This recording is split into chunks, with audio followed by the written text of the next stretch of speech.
Hi, good morning, and my name's Chuck Basile. I'm one of the practical nurses here in Barrington on the inpatient unit. I am also part of an interdisciplinary group that was created. We call it our transfer team committee, with the goal in mind to optimize the transfer process over multiple patient settings. Part of our group, we have Donna Kraft, who's the Director of Quality and Compliance, Karen McAndrews, who's one of the nurses with long-term care, Gina Griffith, who is the team leader for IPU, Tekla Van Hoven, who is one of our PCLs in the field, Pam Gertig, one of the managers for long-term care, Alex Mementoff, the director for the IPU, Lori Brotan, who is our social worker for the Barrington unit here, Lee Abernathy, who's one of the managers for our home team, Marjorie Pullinger, who's the director of field teams, Monica Cambrin, who's one of the nurses for our home team, and Dee Dee Hendrickson, who's a social worker for Woodstock, and of course Kelly Fisher, who is in charge of just about everything. We are in place here to try to make things for our staff as easy as possible when it comes to transferring patients between different settings. We currently have been working on long-term care, short-term living to IPU transfer, and have completed, as to this date, the IPU to home and IPU to long-term care and short-term living transfers.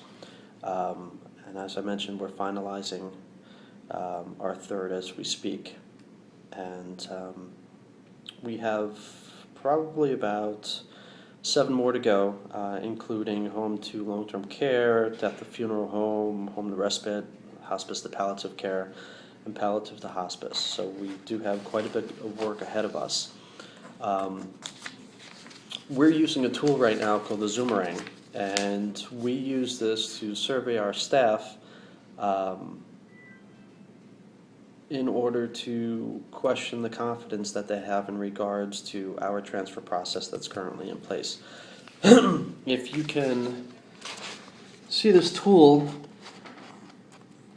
that we have here, we actually, over 3 different processes, clarity of the transfer process, employee satisfaction with the transfer process, and knowledge of your responsibilities. We survey our staff to see how they feel about those different parts of our process. And we base them on their confidence level for excellent, very good, good, fair, and poor. And our goal, of course, is once we have all these processes in place to resurvey and see whether or not we have improved in these areas.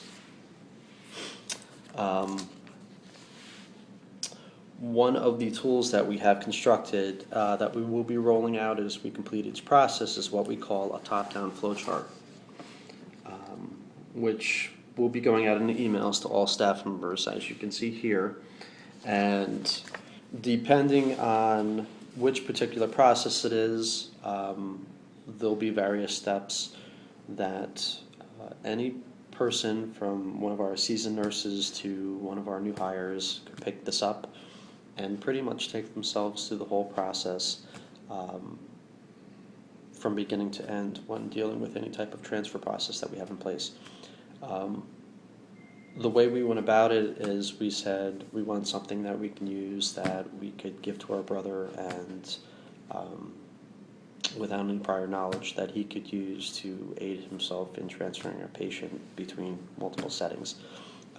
This, of course, is one of our examples. This is hospital to IPU. We start out with step 1, which is the hospice referral received. Step 2 would determine IPU eligibility. Step 3 is to complete the consents. Step 4, obtain IPU MD approval. Step 5, obtaining the attending MD order. Step 5A, complete the MedRec. Step 6, prepare for transport. Step 7, IPU preps for new admit. And Step 8, patient is received and admitted to the IPU. Under each of these steps, we have subheadings, which take you from beginning to end, dealing with the family, ordering DME, medication considerations, orders that need to be received, any consents that need to be signed, and so on. Basically our process on paper, step by step, with points that staff can check off as they proceed. Of course, nothing is ever perfect. These are living documents, so they always are subject to change. And if we do change them, we will be updating the staff appropriately via email. And you can contact any one of the staff members that I mentioned before with any type of questions that you have. In addition to the top-down flowcharts that we have, we will be constructing deliverables that we will be giving to the families in regards to the particular process and any questions that they might have. One of the deliverables that we did construct, which we are currently using right now, we constructed a sheet explaining the medications and HP&I hospice inpatient units that we could talk to the families about. Some of the things that we constructed on this sheet were the whole aspect of HP&I hospice units, as acute care settings, MD being on site, the philosophy and tie to medications, what medications are covered by Medicare and hospice in general, medications that are usually discontinued because of the hospice benefit, and so on. Another deliverable that we constructed, we have information about open access that we will be sharing with staff to be sent out so that they have a little better understanding of what our open access program is. Expectations to share with families was another deliverable that we constructed. And we do have letters that we are building with each type of transfer process. As you can see, this particular letter is leaving the hospital and going to our hospice home. And it talks about different points that explains in layman terms any questions that could be answered just by them looking at the sheet. For instance, before leaving the hospital, talking about a member of our care team, meeting with them, the release being approved by a primary care physician, steps about attaining an ambulance and how transportation is arranged, continuity of care, and one of our nurses reviewing the medication list with them once they go to their home or once they come here to the IPU, what's appropriate, what's not appropriate, what's covered, what's not covered, and any additional medications that the doctor would be ordering.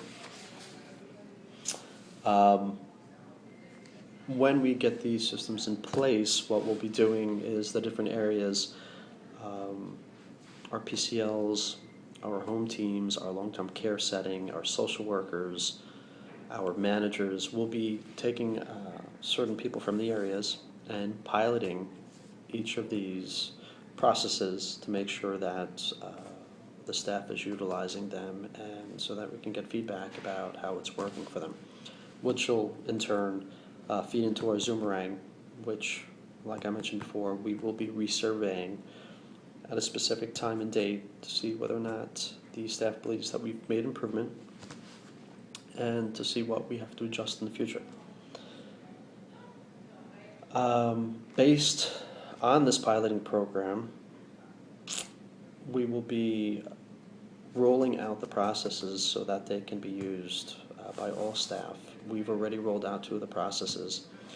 We are in the process of finalizing the 3rd, like I mentioned, and with each future process that we complete, we will be rolling those out to staff, and hopefully they will aid in helping you